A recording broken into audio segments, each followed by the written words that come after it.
ক্ষমতার প্রভাব খাটিয়ে সাধারণ মানুষের মাথায় বন্দুক ঠেকিয়ে বিরোধীদের চক্রান্ত করে মিথ্যে মামলায় ফাঁসানোর অভিযোগ তৃণমূল নেতার বিরুদ্ধে। পূর্ব মেদিনীপুর। তৃণমূলের ক্ষমতা থাকাকালীন বিরোধীদের একাধিক মিথ্যে মামলায় ফাঁসানোর অভিযোগ উঠে আসে তৃণমূল নেতা সুজিত রায়ের বিরুদ্ধে। ইতিমধ্যেই ধর্ষণের মিথ্যে মামলায় ফাঁসানোর অভিযোগে সুজিত রায়ের বিরুদ্ধে পাঁশকুড়া থানায় অভিযোগ দায়ের হলে গ্রেফতার হয় সুজিত রায়। তাকে লক্ষ্য করে ডিম থেরাপিও চলেছিল।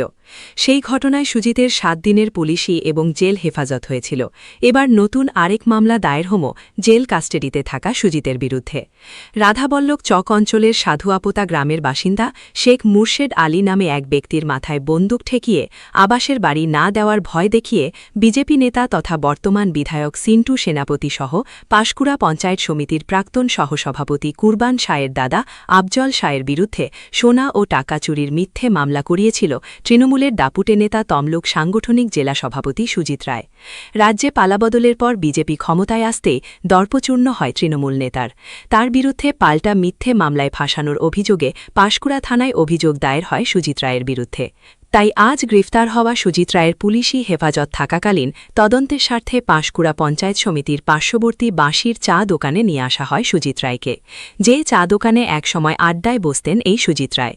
জিজ্ঞাসাবাদের জন্য সেই চা দোকানে নিয়ে আসা হলে মুখোমুখি জিজ্ঞাসাবাদ করে পুনরায় সুজিত রায়কে থানায় পুলিশ কাস্টাডিতে নিয়ে যায় পুলিশ।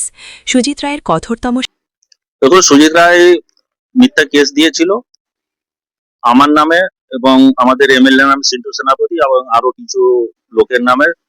যখন তৃণমূলের গভর্নমেন্ট ছিল ওতে উনি অভিযোগ করেছেন একজনকে দিয়ে, যেটা দেখলেন এনাকে কি এই লোকের শুভেন্দুবাবু এনার কাছে পাঠিয়েছে আমাদেরকে চুরি করতে। তো এই ভিত্তিকে ইনি এখন কমপ্লেন করেছে আবার উল্টো কি আমাকে ভয় দেখিয়ে সুজিত রায় আমার নামে আমাকে করতে বলেছিল।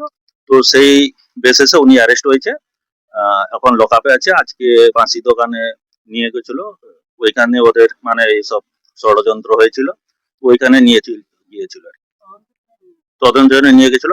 এই সুজিত রায় প্রশাসনকে যেহেতু ও তৃণমূলের একটা প্রভাবশালী নেতা ছিল, এ প্রশাসনকে কাটিয়ে মানে আমাদের আগের যে আইনমন্ত্রী ছিল মলয় ঘটক তাকে ইউজ করে ভুল বুঝিয়ে এইসব কুরবানের কেসটা যাতে আমরা না লড়তে পারি এই জন্য ষড়যন্ত্র করে এসব তৃণমূলের পুরো টিম অভিষেক ব্যানার্জি মলয় ঘটক এবং পুরো প্রশাসনকে ভুল বুঝিয়ে এখানকার সুজিত রায় আমাদের উপরে কেস দিয়েছিল।